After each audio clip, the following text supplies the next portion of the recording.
श्री कृष्ण कहते हैं, कभी किसी पक्षी को आपने घोंसला बनाते देखा है?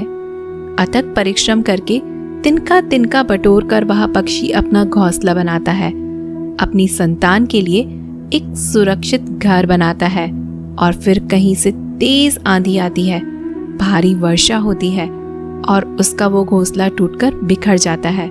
लेकिन वो पक्षी कभी रोता नहीं, बल्कि वो पक्षी बिना विलंब करे फिर से अपना घोंसला बनाने निकल जाता है और सफलता पाता है। श्री कृष्ण कहते हैं, फिर हम क्या छोटी छोटी असफलताओं से प्रेरित होकर परेशान हो जाते हैं और क्यों प्रयास करना छोड़ देते हैं?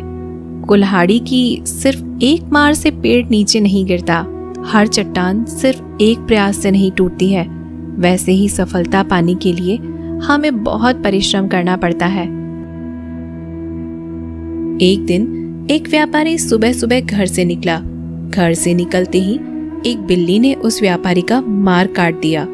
व्यापारी घबरा गया और घर चला गया और शुभ घड़ी की प्रतीक्षा करने लगा। और जब अपने घर से निकला तो वह वाहन वहां से जा चुका था, जिसे वह राजा तक पहुंचकर उसे भेंट कर देना चाहता था। राजा तक पहुंचने के लिए उसे बहुत समय लग गया और जब वो राजा के पास पहुंचा तो राजा क्रोधित हो गया। उसने उस व्यापारी का व्यापार बंद करवा दिया। इस कारण व्यापारी क्रोधित होकर घर गया और अपनी पत्नी से लड़ बैठा। पत्नी अपने बच्चों समेत अपने मायके वापस चली गई और उस व्यापारी के जीवन में यदि कुछ रह गया था तो वह था केवल अंधकार।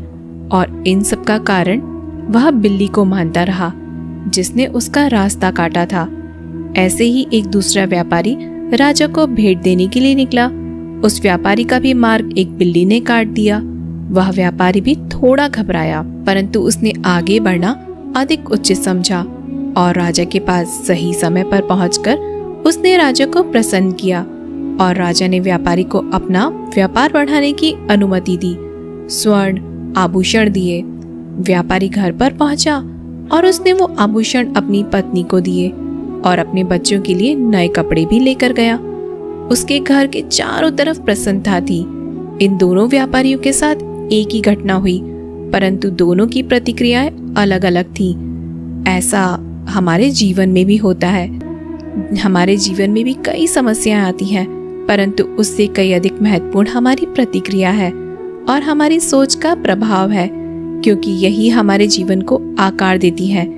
इसलिए अपनी सोच को सकारात्मक रखिए, आपका जीवन सदैव आनंदमय रहेगा। श्री कृष्ण कहते हैं कि क्या आपने कभी ब्रह्म मुहूर्त में जगकर देखा है? अगर नहीं तो एक बार जरूर जगकर देखिए।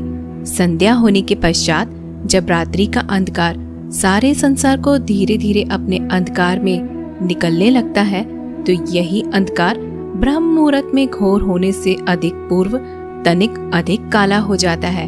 हमारे जीवन में भी कुछ ऐसा ही होता है। जब हमारे जीवन की समस्याएं अपने अंत पर होती हैं, तो यही समस्या एक भीषण रूप लेकर हमारे समक्ष प्रस्तुत हो जाती है और ऐसी परिस्थिति में अधिकतर लोग हार मान जाते हैं। परंतु यदि आप हार न माने और भय न रखें और निरंतर रूप से आगे बढ़ते जाएं, तो प्रकाश के रूप में हमारा स्वागत करने के लिए सूर्य सदा ही हमारे समक्ष प्रस्तुत रहता है। श्री कृष्ण कहते हैं कि हमारे जीवन में मित्र और शत्रु सबसे बड़ा महत्व रखते हैं। यदि गंभीरता से सोचा जाए तो ऐसा कोई क्षण नहीं होता जब हम अपने मित्रों के बारे में न सोचते हो या फिर अपने शत्रुओं के बारे में न सोचते हो। हमारा हर कार्य या तो मित्रों के हित के लिए होता है या फिर हमारे शत्रुओं के अहित के लिए होता है। हम हर स्थान या तो अपने मित्रों के साथ होते हैं या फिर अपने शत्रुओं के साथ। कोई नहीं चाहता कि उनका शत्रु प्रसन्न रहे। हर कोई अपने शत्रु को नष्ट कर देना चाहता है और ऐसा करने के लिए वो हर संभव प्रयास करता है। उसे आर्थिक, मानसिक और शारीरिक हानि पहुंचाने का प्रयास करता है। परंतु श्री कृष्ण ने ऐसा मंत्र बताया है जिससे हम अपने शत्रु को सदा के लिए नष्ट कर सकते हैं, और वो है अपने शत्रुओं को अपना मित्र बना लीजिए और आपके सारे शत्रु सदा के लिए ही समाप्त हो जाएंगे।